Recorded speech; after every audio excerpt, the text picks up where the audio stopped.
started off as disco. You know, there was always disco music. You had your Martha Walshes, you know, do tons of fun and all that. But when our genre of music came out, they called it dance music, and then from dance music it was freestyle. At least that's how I remember it.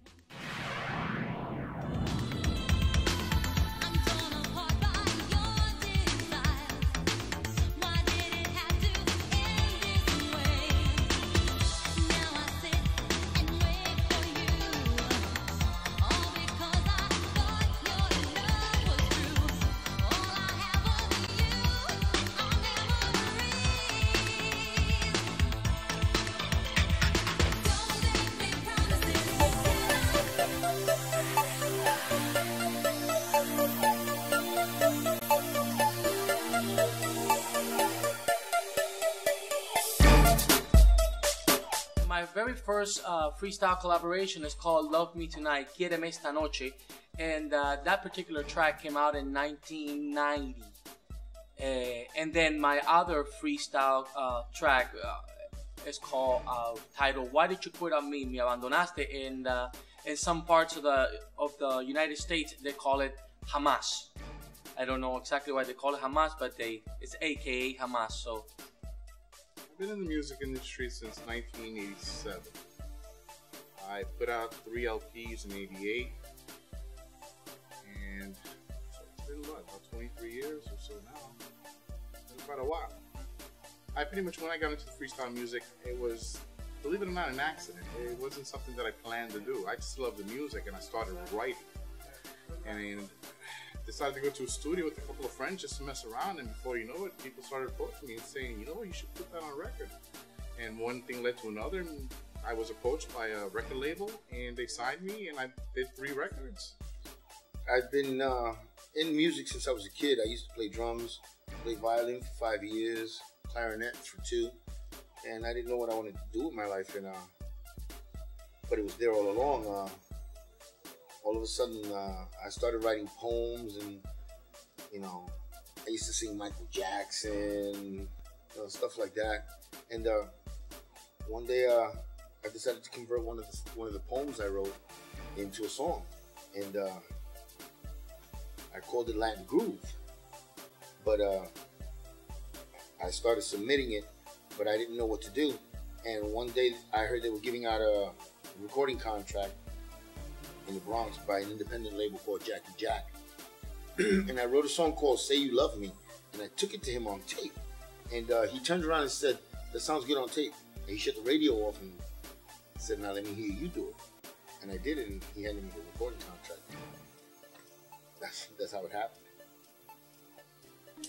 I was a natural-born music person since I was a child.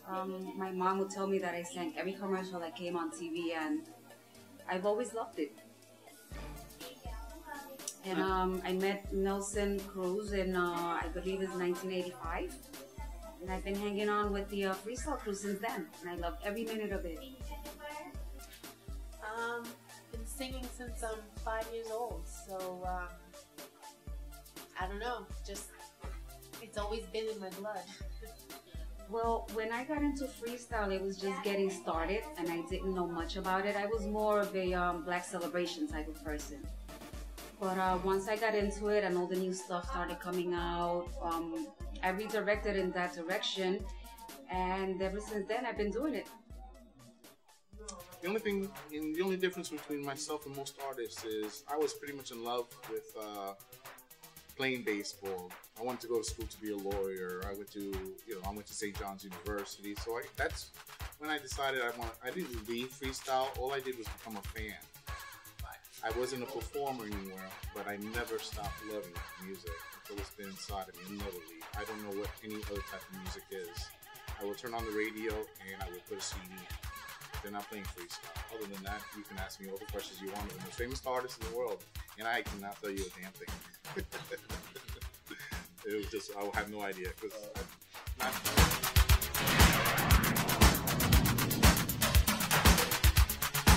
Basically like an acronym. I am nice. And in freestyle, we had class. We like to spell. Not like today's music where you see that the youth is not encouraged to take the time out to spell our language correctly. They're using such words as the, D-A, where we took the time out to put the T-H-E. And E and ice was something that represented, number one, correct spelling, but at the same time, it gave the message, I am nice. And it was easier to say Ian and feel sophisticated. Have that sense of grandeur where I felt like I was somebody that came out of a bad situation in my life, and now I'm somebody that can show other people how to do the basic things in life. And just get up in the morning and brush your teeth. I founded Trilogy back in 1983, but it wasn't called Trilogy at the time.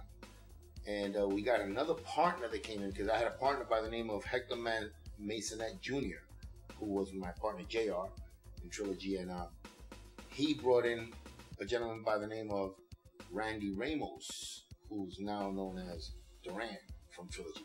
And once we got the third member, we said, wait a minute, we're gonna have to change our name, and there's three of us. And on a pizza night, we came up with the name Trilogy.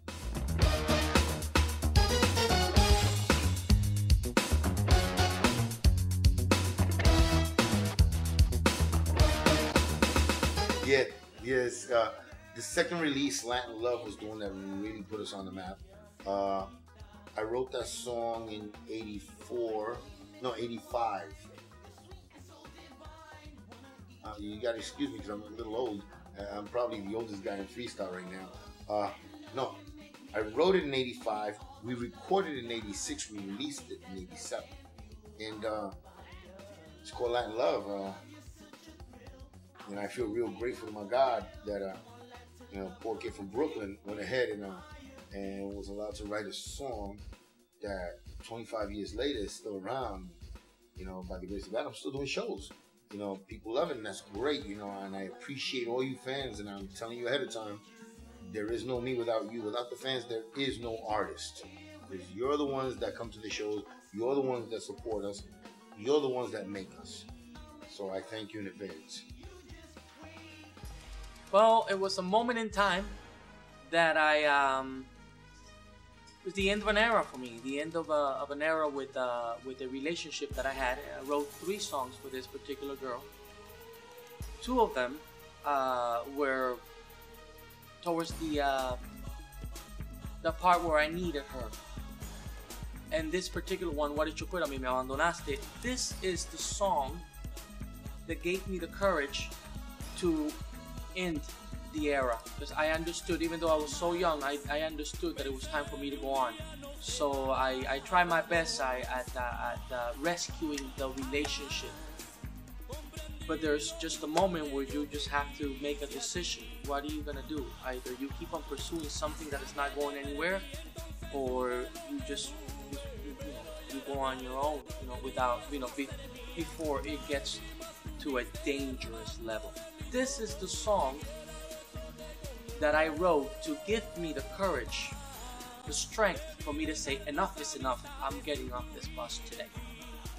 If you need this particular track to give you the strength in order for you to say I'm strong, I'm real, I'm living, I have to take care of myself, please do use it. It's a very good tool.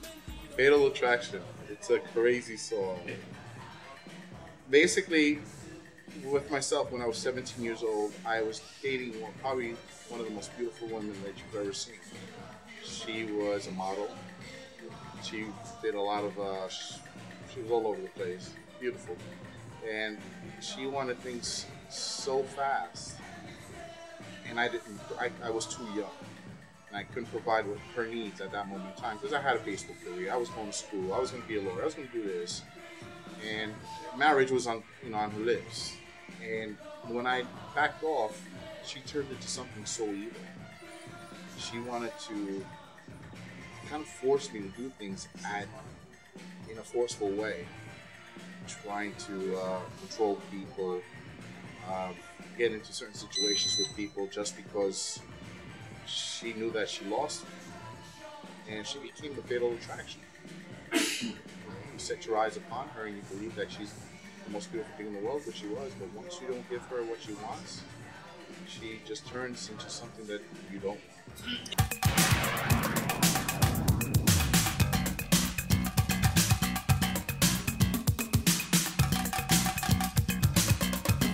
You gotta understand, as old as I am now, I was still kind of young and naive back then. I was shocked to be on stage singing with, you know, great performers. Like TKA, like the Cover Girls, Sapphires, George Lamont, you know, I was like, but I didn't expect anything. I was just saying, let's see how far this goes. And when it finally blew up, I was like, oh my God, this is for real. And no, I didn't expect it to blow up, but I was really thankful to God that it did. I was ready for it. Did I expect it? No. It was definitely a great time of my life. Had a great time. You know, did a lot of shows, met a lot of people, and I enjoyed it. I thought so. I thought so because it became a big sensation overnight, and it was just like an everyday thing.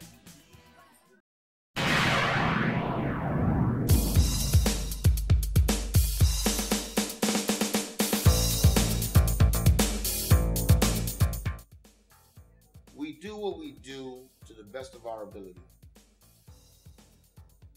If you like it, we thank you for liking it. If you don't like it, hey, listen, you're not going to please everyone. We just, as individuals, me personally, let me talk for me. I, as an individual, I strive to continue. I strive to do better. There's going to be people who like it. There's going to be people who don't like it. There's going to be people, you know, does it give by titling it, does it give it the credibility? I think the artist is the one that gives it the credibility, and the fans let us know whether we were right or wrong. Because without the fans, we're nothing. Latin Freestyle to a certain extent, but honestly, yeah, I'd say it's attached to the Latino community, but is it really owned by the Latino community? No, because you can travel to just being here in New Jersey. A lot of the fans here are Italian, and I walked in the streets today and I met a couple of individuals, and had nothing to do with Latino blood. They were Italian, but they recognized who I was. They knew all the artists. They knew everybody. It's the origin, yeah, Latino, absolutely. But as far as the love of the music, it's worldwide. Actually, well, I'm half Puerto Rican, half Italian, so I've been around a lot of Latino people my whole life. So it wasn't really, very. It wasn't really different for me. You know what I mean? It was just like I was around my family. Freestyle has never gone away. It just slowed down for a while, but it's here. It's in our system. You can't say the story of many of us Latinos without mentioning freestyle. So it's here. It's not going anywhere, and we have given our heritage to the new generation now. So it's all good. It's here. It's safe. It's safe and it's growing. It's a beautiful musical virus that is spreading out all over the world. All over the world. Germany is big in Germany, big in Brazil, big in many countries all around the world.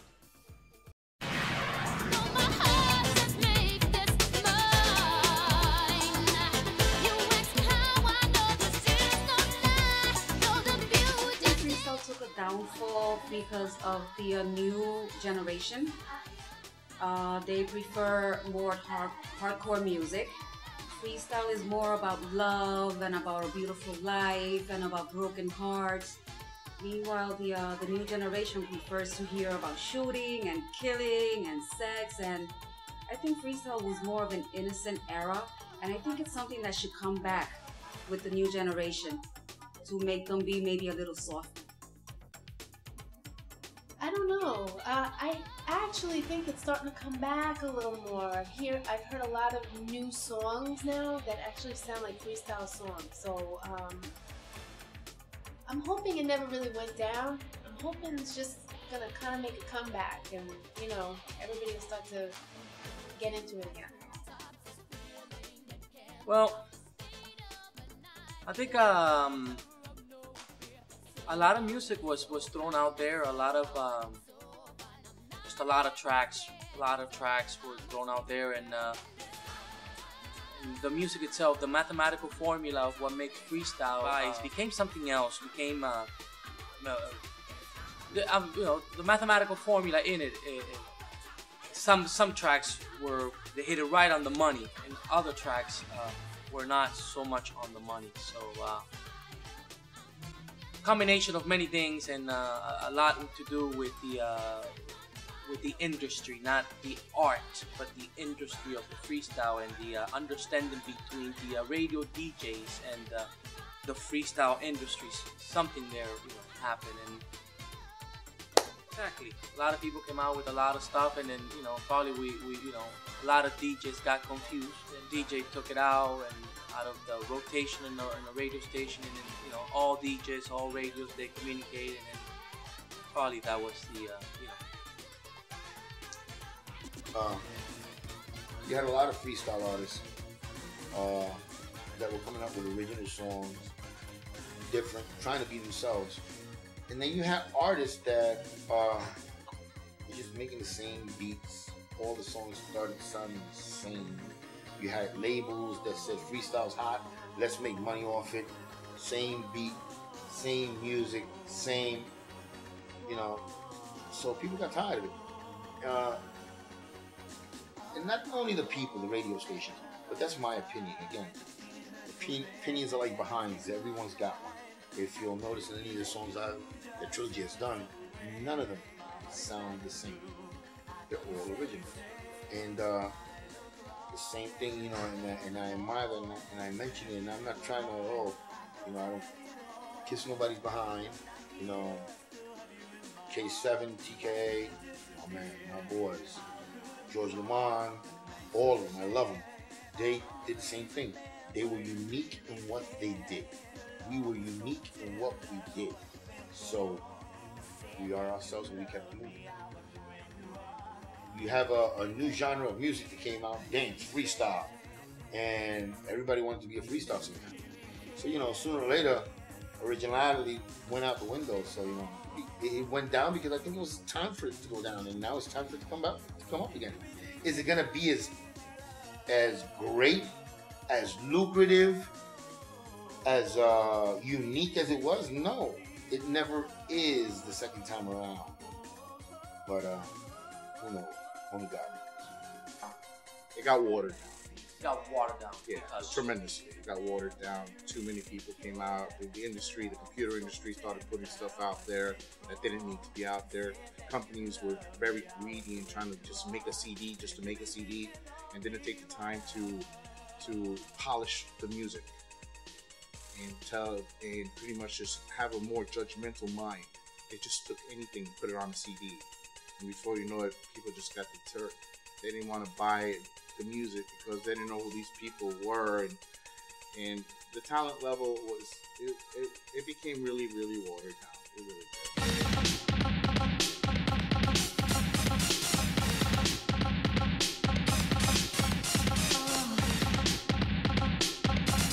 Well, I believe the best is yet to come. I believe that sometimes I talk about freestyle, and I say it's this hurricane.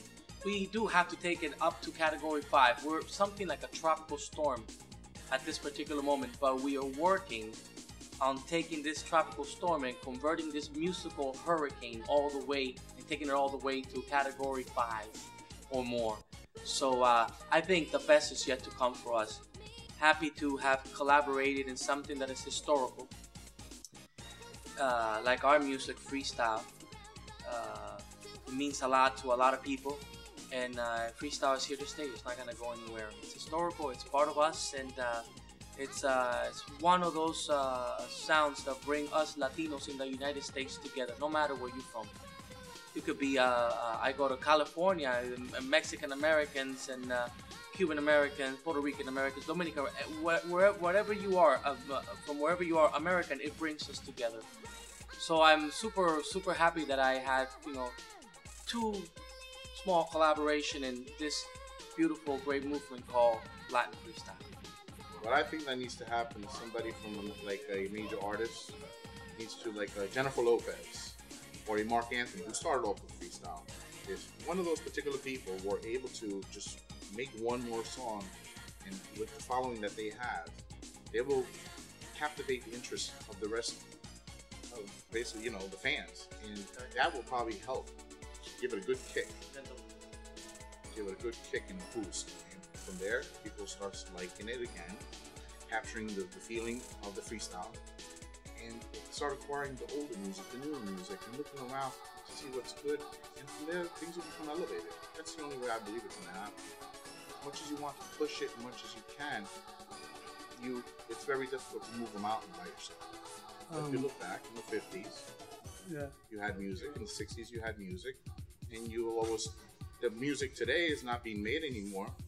But when you hear a song, you know what year, what era it came from. And freestyle has the same reputation as well. You pretty much know when you hear a freestyle song, it came from the 80s or the early 90s. And most of it is not acknowledged in the later years because, you know, things change. But it's never going to die. It's impossible. It's impossible. It's already in the Hall of Fame of music. You will always be able to find it. It's just impossible to destroy.